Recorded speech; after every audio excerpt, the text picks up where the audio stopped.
তদন্তকারী অফিসার মেডিকেলে এসব ঘুষ দিতে হয়, আমাকে বলে লাখ লাখ টাকা দেন, দেখবেন সবাই আপনার পক্ষে কথা বলবে।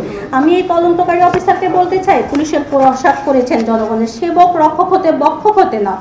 নিজেদের ন্যায় নীতি নিয়ে কাজ করেন, আইনের প্রতি শ্রদ্ধাশীল হন, আইন সকলের জন্য সমান। আমি প্রশাসনের মাননীয় স্বরাষ্ট্র উপদেষ্টা মাননীয় আইজিপি স্যারের দৃষ্টি আকর্ষণ করছি। আমি গত জুনের শেষ সপ্তাহে আসামি নাজমুস সাকিব কিশোরগঞ্জ ভৈরব সার্কেল কর্মরতর বিরুদ্ধে আমার ধর্ষণ মামলার অভিযোগ জমা দিই। আসসালামু আলাইকুম, ধন্যবাদ জানাচ্ছি ইলেকট্রনিক মিডিয়া এবং প্রেস মিডিয়ার সকলকে আমাকে আপনাদের মূল্যবান সময়টুকু দেওয়ার জন্য। আমি মুক্তা আক্তার, আমি পাবলিক বিশ্ববিদ্যালয়ের পড়ুয়া সায়েন্স ফ্যাকাল্টির এবং রাষ্ট্রায়ত্ত একজন ব্যাংক কর্মকর্তা। ভৈরব কুলিয়ারচর কিশোরগঞ্জ কর্মরত পুলিশের এএসপি আসামি নাজমুস সাকিবের বিরুদ্ধে আমি তিনটা মামলা দায়ের করি।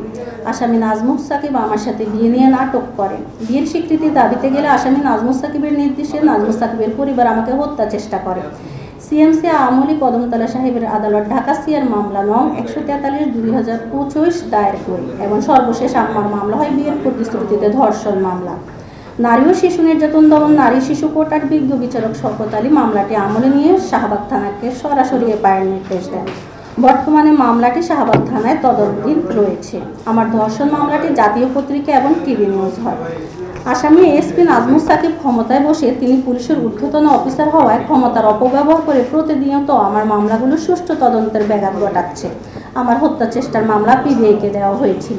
পিবিআইয়ের তদন্তকারী অফিসার আসামি তার ঊর্ধ্বতন অফিসার হওয়ায় আমার মামলায় এত মেডিকেল রিপোর্ট থাকা সত্ত্বেও তিনি মামলাটির ফাইনাল রিপোর্ট প্রদান করেন এবং পিবিআইয়ের পুলিশ সুপার আমার হত্যা চেষ্টা মামলাটা নিয়ে অনেক বেশি লুকোচুরি করেন, আমাকে অবগত না করে মামলাটির ফাইনাল রিপোর্ট প্রদান করেন। আমার সাক্ষীদের নিয়ে তদন্তকারী অফিসার হাসি তামাশা ও মস্করা করেন, আমি এর তীব্র নিন্দা জানাচ্ছি। আমার ধর্ষণ মামলাটি শাহবাগ থানায় তদন্তাধীন রয়েছে। তদন্তকারী অফিসার আসামি তার ঊর্ধ্বতন অফিসার হওয়ায় তিনি মামলাটির ফাইনাল রিপোর্ট প্রদান করতে তৎপর রয়েছে। মামলাটির এফআইআর থাকলেও তাকে পুলিশ অ্যারেস্ট করছে না। নাজমুস সাকিব বহাল তবিয়তে ডিউটি করছেন। এই নাজমুস সাকিব খুবই ক্ষমতাধর অফিসার। এর বিরুদ্ধে যতই প্রমাণসহ অভিযোগ থাকুক, পুলিশ কখনো তার বিরুদ্ধে ব্যবস্থা গ্রহণ করেনি, উল্টো তাকে পুরস্কৃত করা হয়েছে। আমার ধর্ষণ মামলার পর এসপি নাজমুস সাকিবকে একই পোস্টে বহাল রেখে ধর্ষণের জন্য পুরস্কৃত করা হয়েছে। আমার রেপ কেসের তদন্তকারী অফিসার একজন অনভিজ্ঞ কনস্টেবলকে দিয়ে বলল আমাকে ওসিসিতে নিয়ে যেতে ঢাকা মেডিকেল কলেজ হাসপাতালে, এবং ওসিসিতে নিয়ে যাওয়া হয়। পরে তদন্তকারী অফিসারকে ফোন করে আনতে হয়। অনেক তালবাহানা করে ফরেনসিকে নিয়ে যান এবং অনেক ধরনের তালবাহানা করেন এবং মেডিকেল সম্পন্ন করেন। আমার সাক্ষীকে উপস্থিত হবে, তিনি সাক্ষী নিতেও নারাজ, এদিক ওদিক ছোটাছুটি করেন এবং বিভিন্নভাবে তিনি আমাকে নাজেহাল করার চেষ্টা করেন এবং তিনি একটা সময় আমাকে প্রশ্ন করেন, আপনি মেডিকেলে টাকা পয়সা দিয়েছেন?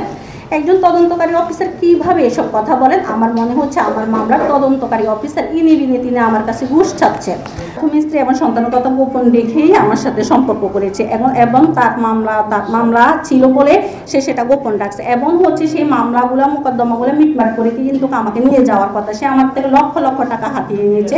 তার হাতে এখন যে আইফোনটা সেটাও আমার দেওয়া।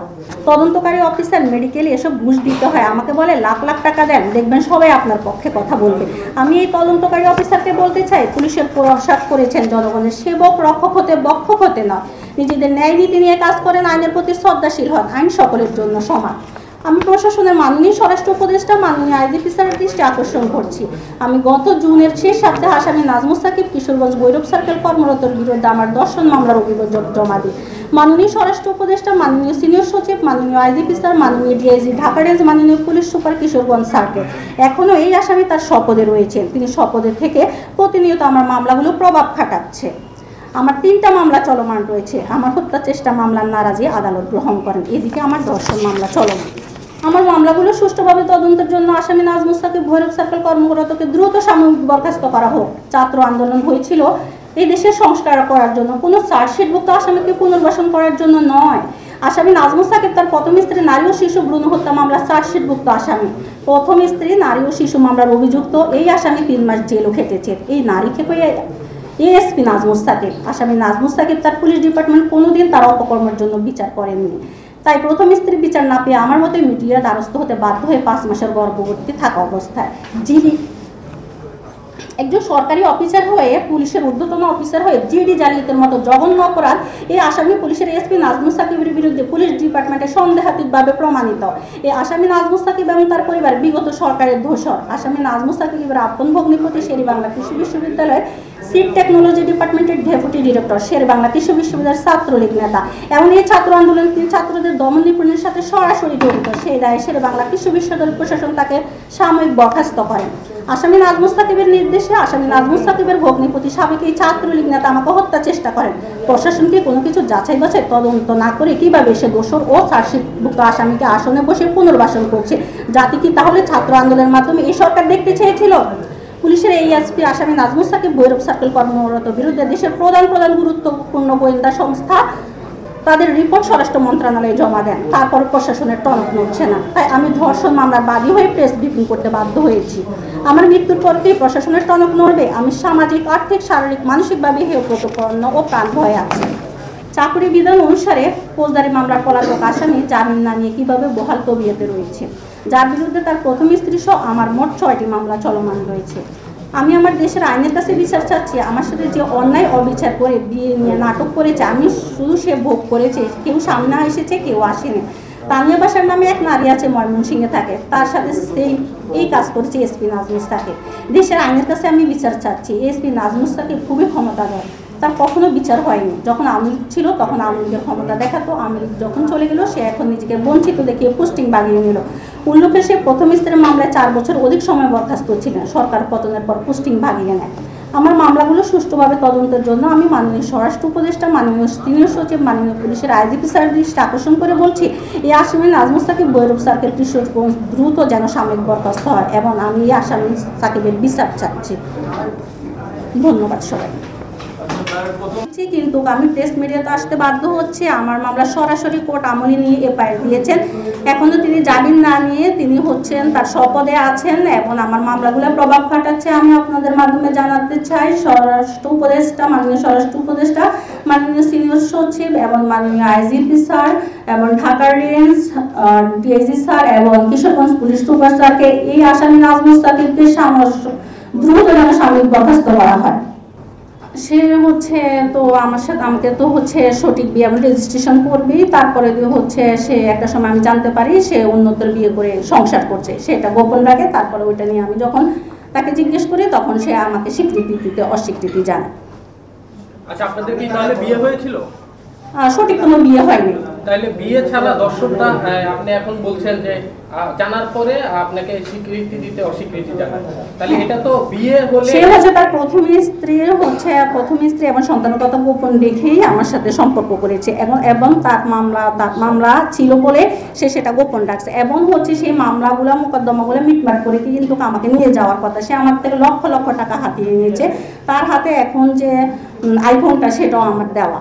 সে ইমোশনালি আমাকে রাখছে, আমাকে হচ্ছে তো আমি তো জানি ও আমার স্বামীও আমার সাথে সে হচ্ছে মামলা মোকদ্দমা ইয়ে করে আমাকে আবার নিয়ে যাবে। সে হচ্ছে আমি বিভিন্নভাবে শুনতে পারি সে এই দিক সেদিক নিজেকে সিঙ্গেল দাবি করে। আমি সেখানে গিয়ে তার হচ্ছে অনেক বিয়ে ঠেকাই। একটা সময় হচ্ছে সে গোপনে একটা বিয়ে করে লুকিয়ে রাখে। এরপর সর্বশেষ আমি তার ওই বিয়েটা প্রকাশ পায়।